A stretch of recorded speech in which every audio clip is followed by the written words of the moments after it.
Right? You can do that to kind of destabilize him or try to take some of the pressure off of it if you don't have a momentum handling down, right? But this here, just bam, smash it out. You know, when you're doing this move, people are really like this, like, oh, but really, it's some hardcore stuff, man. He does the move and boom, this kind of stuff. That should be what Phantom Back does. My personal opinion. There'll be a lot of people who disagree with me, but hey, that's okay. I know what I can make it do. All right, so the twist and spring. Just to make an example here, this move is, you have to be careful when you practice it. You can blow the person's knee out. You can tear the meniscus, you can tear the supporting connective tissue around it and stabilize your muscles. Again, the reason why throws work is because I either throw you and you hit the ground in such a way that you hurt yourself by the way that you fell. Ask a paramedic, right? Ask them how many people they go and address in a month that have fallen down and they've broken the wrist, dislocated an elbow, broken a collarbone, smashed their head in their house, in their backyard. You go, well, that's just old people. No, it's younger people too. And if you take that premise that people don't know how to fall and you integrate that into throwing people, then the probability of them hurting or getting damaged on the asphalt or the concrete or is much higher than not. But there's also the aspect of throwing the person and the person getting hurt when it happens. And I say that because I taught a class a while back of some security guards, and a person that was there was telling me that they were a martial art teacher. They have 20 years experience as a policeman as well.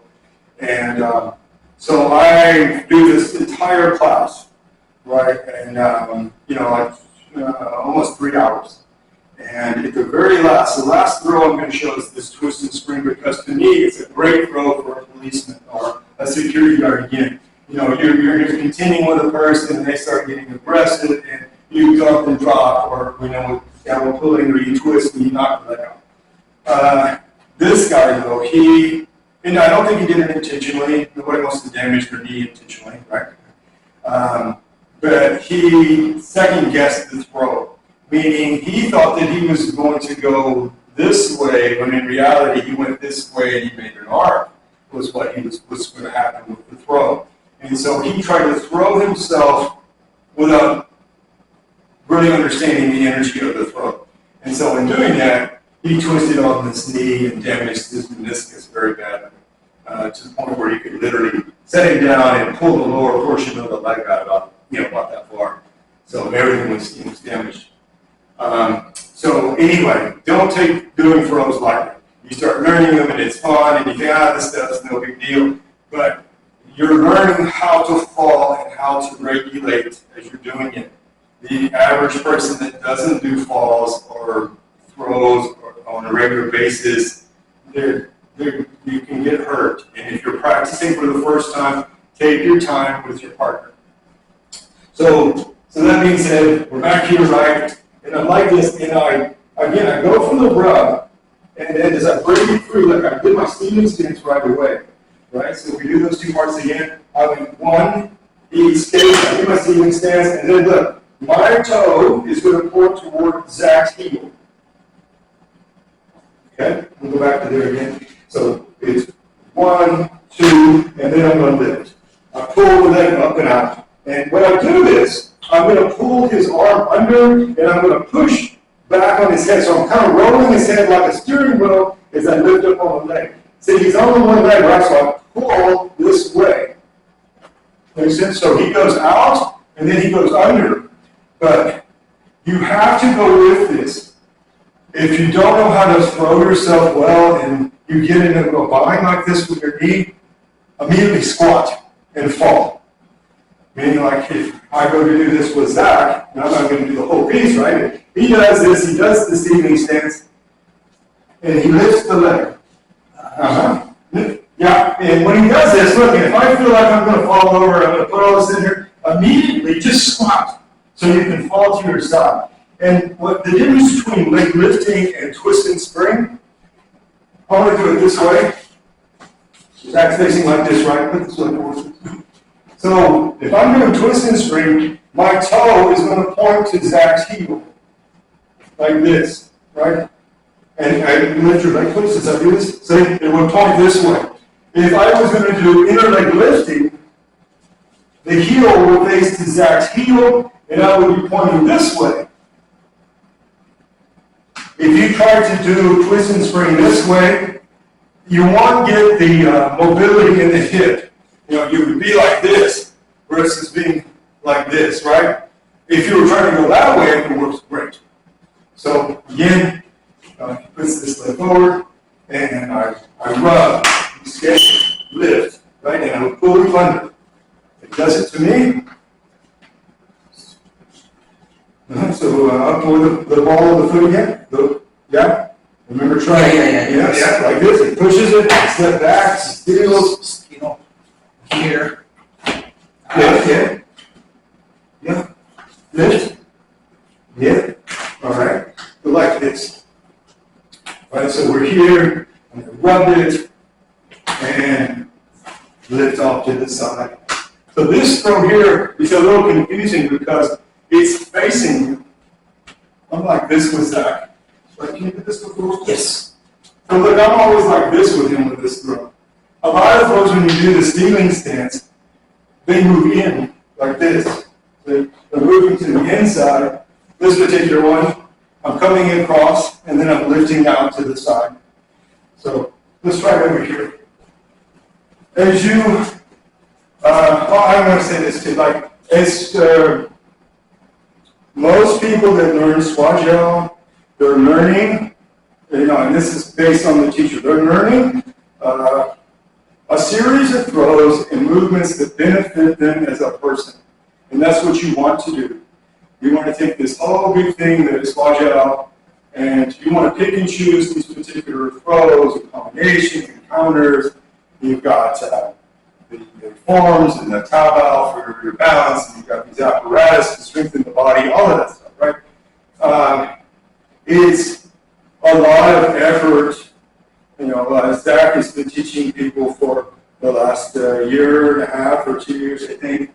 It takes a long time to build a lot of stuff that you're never going to use. How does that make sense?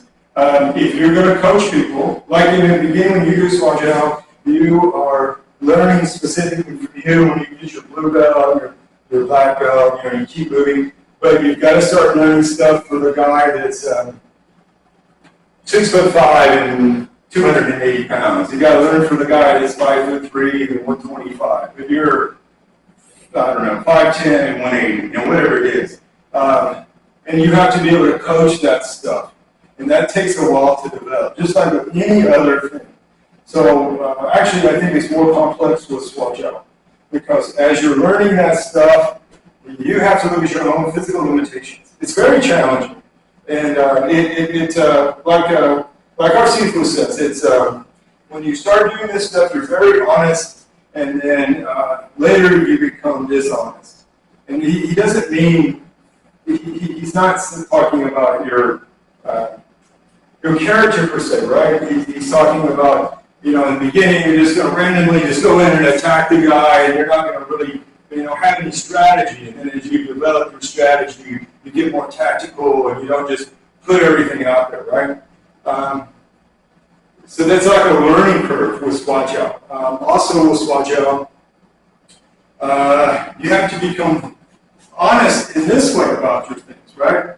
Like a lot of martial arts, you just do like striking, like kicking and punching and stuff like that. You can almost be in this fantasy world that you can do this stuff on anybody. And you can't do that with Shuai. Meaning, you realize real quick, if you're 150 and the guy is 200, I feel you should be able to try to throw that guy. But if he goes up another 50 pounds, you're 150, he's 250, the probability you're going to be able to execute things on the guy without him moving, which is what we're talking about here with this rubbing, trying to get somebody to move, so you can destabilize them or make them lose their balance. Just picking a guy up with a bracing or something, unless you're just super strong for your size, it makes you see your limitations. And that's really, really important because when you go through life and you don't think you have limitations, you live in a fantasy world, right? But when you start to realize that, this is like this, it makes you smarter. You go, well, I can't do this to this guy, but because of my size or his size or however you want to present it to yourself, but you know what, I can do this and I can do this. So it develops more tactic and a deeper understanding. So anyway, let me get my tangent there. So he's got his leg forward, and we're using this as the open grip, right? And we've got the foot up to do this this running piece, and then look, I shift the weight forward to apply pressure, not the knee, and I don't push it down, and I'm going to go this way and not my flank this way. And as I do it, it escapes. There's my stealing stance, right? And then from here, I'm going to explode, I'm going to pull this under, and lift. Okay? Exact this to me, right? He does the rub. I'm going to break it down for people to see it. Right? So he pushes and I escape the leg. He does his stealing stance. Then this leg is going to attach to this with the toe. Right? And as he lifts and pulls, I come down into the side. I'm not trying to detail out these throws. There are other videos. I'm doing a series right now, if you're watching this, where we're doing like these 24 kind of common throws of Chiao. There's 4 per video, and maybe 10 or 15 minutes on each throw. So again, we're mainly more looking at transitions and things. So the next one is picking. And I'm going to work off of the webbing, right? So I've got this same tie up here, and so as I go to rub it, right, I'm going to reach down, right? So as I rub and it starts to peel the foot up, I'm going to catch it from the outside. I'm going to keep him like this, and look, I would force into his neck and pull the leg up higher and drive him down. It's a good move, especially,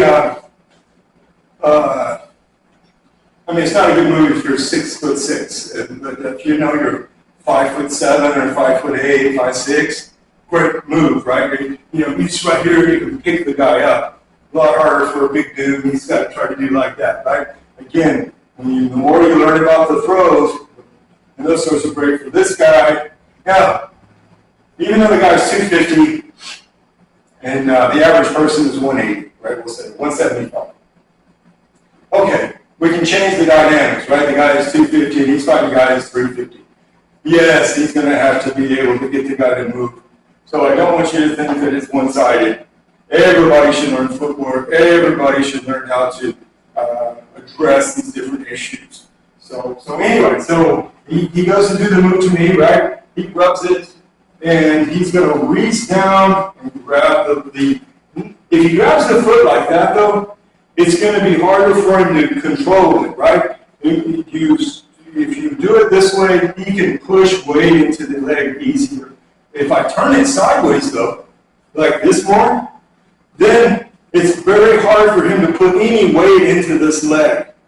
And I want to try my best to cup the foot from the outside, like this, right? And it's even easier for me to lift this foot up higher, right? Like this, man. And then look, really hard for him to put any weight in it, and it's hard for him to manipulate it, right? But again, if I grab it this way, he can be doing this kind of stuff and pushing. It's so much easier for him to work off of it, right? I don't want him to do that. So again, I'm in here and I'm looking this way, right? Most of these movements, I'm going this way. So if this was a clock and Zach is at 12 o'clock, almost all of these I'm going at 11, like this. Boom, I'm moving at 11 o'clock. This particular one, though, I'm more here at about 9 o'clock, and I'm going to push it this way. The disadvantage of this movement is that my flank is exposed. So as I push it, I roll the foot, and I catch it. There's also a movement that's called tie, and in theory, it's these same moves, right? It looks like this, right? He's like this, and I kind of lock his hip as I roll this action, and then I would let go of this arm. Let's do it this way.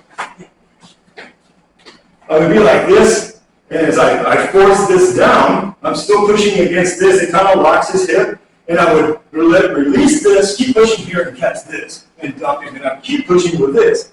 And there it is, it's the same thing, less the lock of the hip. I'm still doing a rub, and I'm still doing the picking action, and I'm kind of controlling the head, right? But I've lost this connection here. I mean, in a way, when you're locking and you're doing this, but the other forcing the hands like this, it really puts you going literally 3 directions. So let's go over here, please. All right, so we're here like this. And look, I'm here like this, right? And as I remember, like I said, don't push the foot down, and don't start with the foot down and then try to lead in. Get this grip, and then shift this to get this to happen, right? So as I shift it, I pick it. It's easy enough. It's a good move.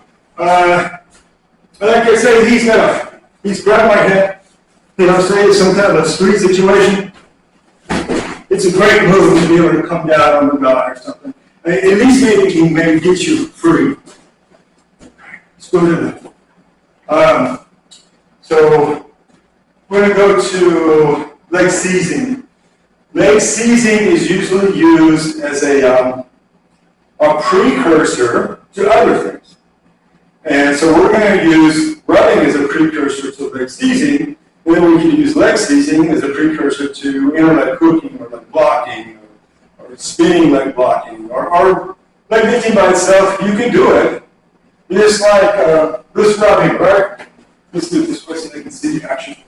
So this movement, it would be like knee down, right? Knee down rubbing, right? I would do it like this, and I would just keep forcing through and step like this with Zach, and I would use my shin into his thigh. Okay, so again, I can turn it into something. I can do the same thing with leg seizing, but people can escape from that. You know, I mean, if they were drunk or, depending on the variables, right? There's a high probability of maybe squirming out of it or something, right? The same thing with this move here, leg seizing. That's why it's usually coupled with something else as a precursor or set up to these other moves. It makes them work great, right? Like these moves, when I get Zach moving, right? I'm doing this and I get Zach moving, and I do the move. It adds on to the speed and helps me to create momentum for the explosion of the action. And so leg seizing is similar, right? But again, we're going to use this precursor of rubbing. So I go to rub, and then as he goes to move it, I'm going to not let this happen. I'm going to grab it, right? So it works better like this, right? It's kind of flat. I've got this. I'm going to push back. As I push back, I'm going to try to capture this leg, right? And look, I try to do it like this. If the guy was trying to punch you, he may try to hit me in the face. So I'm going to turn like this. In a lot of situations, this move works, I don't know, maybe better on the outside. But see, from here, you can spin and kick the leg out. The movement itself, you would have the leg, you would push, and you would send it backwards, right? If you're doing sanda, and they have leg catch throws, right? You know, you catch the leg and you pull it this way, or you push it this way, or you step and turn. You don't really utilize the leg for tripping action, but you just try to destabilize them. To me, all of that, in a sense, is leg seizing. So you have leg seizing where the leg is already on the ground, and I'm catching and I'm bringing it to me, or like he throws a front kick at me, and this kind of leg seizing, right, where you capture it already up here. And then, again, if it was something like sanda, you would try to manipulate and push it, pull it down, you know, or you turn and spin. Those moves are cool, but I just like to utilize the leg from Chiao. So when I have something like this, I would go this way and know he's going to go on the ground instead of just fall kind of gently, you know. Let's make sure that he gets the impact of it. So he does it on me. So we got the running set up. And as I go to pull it out, he's going to hook the leg and lift it up. Like this, he's going to pull the knee up. Oh, stupid. Yes, yeah, there you go. Right there. And then he's got me, right? And then from here, like I said, for the leg seizing onto itself, he would try to push and dump me, but he can turn this into like blocking, internet hooking.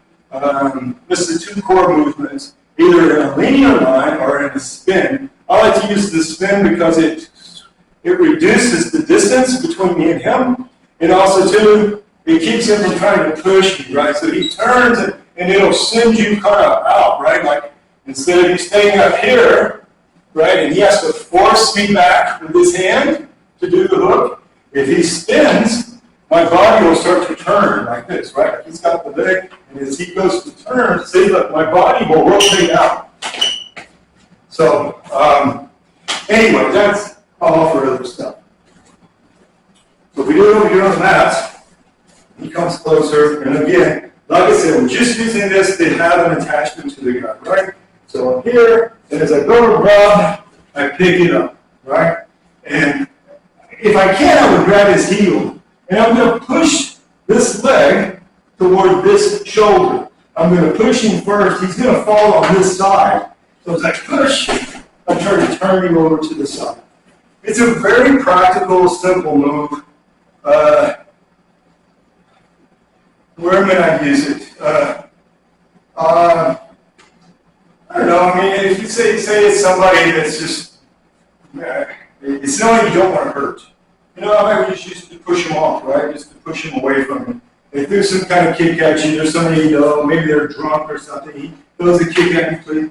And I catch this thing. You know, just show them that. You don't have to, you know, snap his leg or spin and smash him in the ground.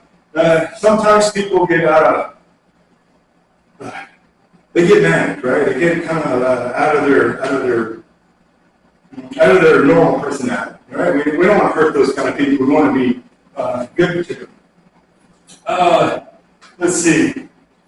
Let's look at knee seizing.